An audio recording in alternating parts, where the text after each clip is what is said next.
The eAdapt research team visited several projects and schools across Europe to get a better understanding about how adaptive teaching and the corresponding usage of digital tools are shaping and reshaping the learning experience in the classroom and beyond. Join us in this video when we visit Finland, talk to experts, and experience adaptive teaching in the Helsinki area.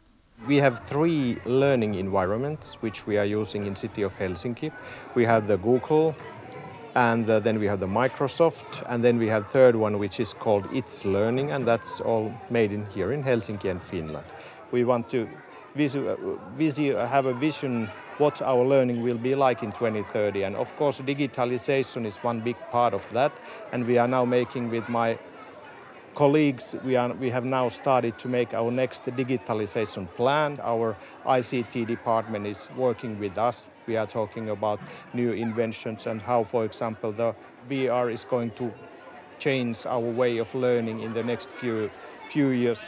In our case and in our context, schools and teachers make the decision how they want to involve collaborations with companies, development of companies that the companies are willing to do in schools.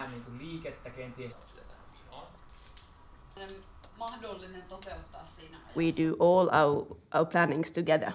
Well, we have team meetings to discuss what we are doing this week or next week, or what kind of situations we have in classes. We have also a special education teacher.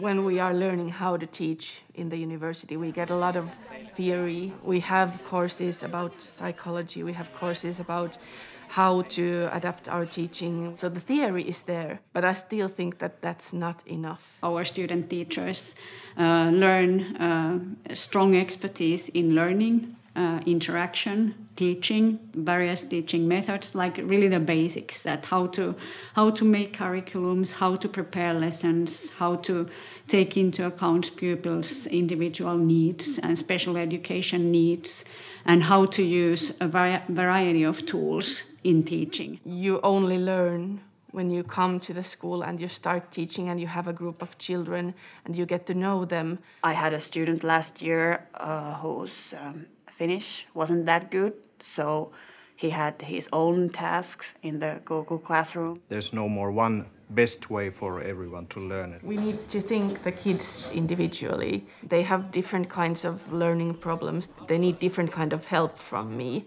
It's more on the student to kind of ask for help and get the help from the teacher. I'm not going to get the help if I'm not going to ask for it.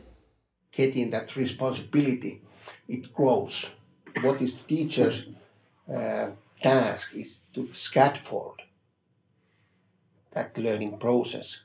I try to give some different kind of help to scaffold students to achieve upper levels. We are doing smaller groups, and we can think that there is a special group that needs more help. Maybe I have to do different kind of tasks to different students, or I have to give them more time to make sure that they know what they are doing and they can achieve the things that I want them to achieve.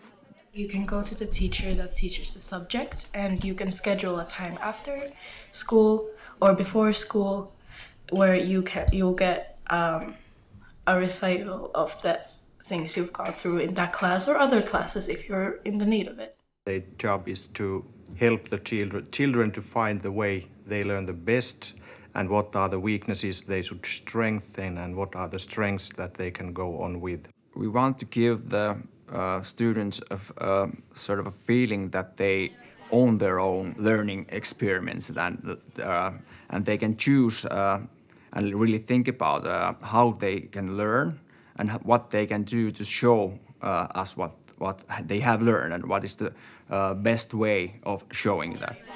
Yeah, self-evaluation is something we try to teach them all the time, and peer evaluation, so that they look at each other's work and give feedback to each other.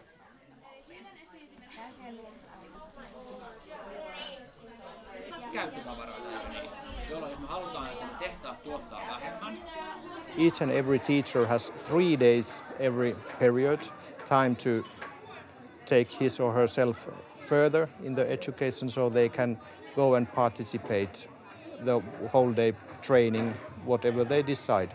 Usually they should make with the principal some kind of a personal plan. Then during next 12 months they are planning what kind of skills you have to take further and what things are going great and what kind of education you may need more. We quite a lot develop things together with teachers, but we could do it even more and change a bit the emphasis towards teachers' needs, towards needs of pupils' learning, so that it could be more reciprocal. We have to make sure that the teacher have the technical knowledge enough to use the computers and the new technology, but the most important thing is to give all kind of pedagogical ideas and pedagogical support to open the eyes and see what are the possibilities when talking about learning with this new digital environment. We have a certain amount, maybe I would say like 10 digital tools which we are paying license for every month, and we have done it so that we are paying the licenses for each and every student and teacher in city of Helsinki. And at the moment we are waiting for the reply from the head of city of Helsinki, because they are lining up how we are supposed to work in future with all these cloud-based applications and how we are supposed to deal with Microsoft and Google. The sort of small print that they are not telling you is that every single thing that you put into Google Classroom, Google sucks in and utilizes it to build their products better.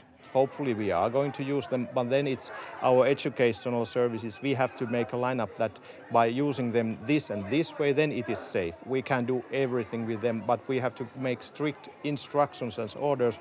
If you follow these, the data will be safe and then it's okay to use them.